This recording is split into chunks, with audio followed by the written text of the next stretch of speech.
আরও এক বিরাট নক্ষত্রপতন বলিউডে। প্রয়াত হলেন হিন্দি সিনেমা জগতের কিংবদন্তি অভিনেতা ধর্মেন্দ্র। 15 দিনের ব্যবধানে দুবার হাসপাতালে ভর্তি হন প্রবীণ অভিনেতা। শুক্রবার রুটিন চেকআপের জন্য এলেও সোমবার সন্ধেবেলা জানা যায় গুরুতর অসুস্থ ধর্মেন্দ্র। তাঁর স্বাস্থ্যের অবনতি ঘটেছে প্রচুর। ভেন্টিলেশনে রাখা হয়েছে তাঁকে। রাত বাড়তেই প্রবীণ অভিনেতাকে দেখতে ভিড় বাড়ে মুম্বাইয়ের ব্রিচ ক্যান্ডি হাসপাতালে। শাহরুখ, সালমান সহ একাধিক খ্যাতনামা তারকা ধর্মেন্দ্রকে দেখতে ছুটে গিয়েছিলেন হাসপাতালে। তবে আর ঘণ্টাখানেকের মধ্যেই যে সকলকে ছেড়ে চলে যাবেন তিনি, তা ভাবতে পারেননি কেউই। 11ই নভেম্বর 89 বছর বয়সে প্রয়াত হলেন ধর্মেন্দ্র। শেষ হলো একটা বিরাট অধ্যায়। তাঁর প্রয়াণে গভীর শোকের ছায়া নেমে এসেছে সিনে দুনিয়ায়।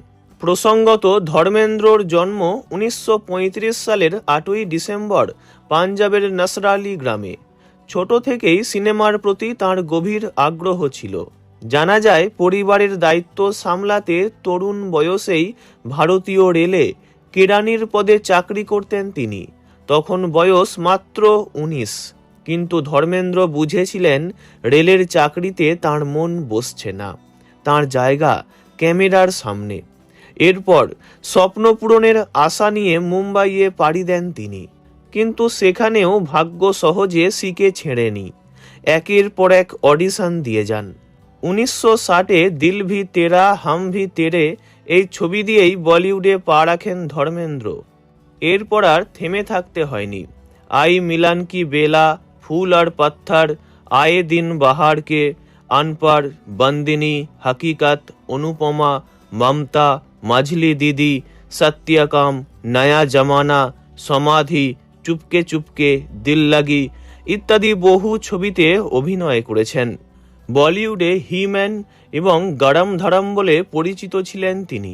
2012-এ পদ্মভূষণ পান অভিনেতা। স্বাভাবিকভাবেই তাঁকে হারিয়ে কান্নায় ভেঙে পড়েছেন স্ত্রী হেমা মালিনী এবং তাঁর 2 পুত্র। পরপারে যেখানেই থাকুন, ভালো থাকুন ধর্মেন্দ্র। ওনার বিদেহী আত্মার চির শান্তি কামনা করি।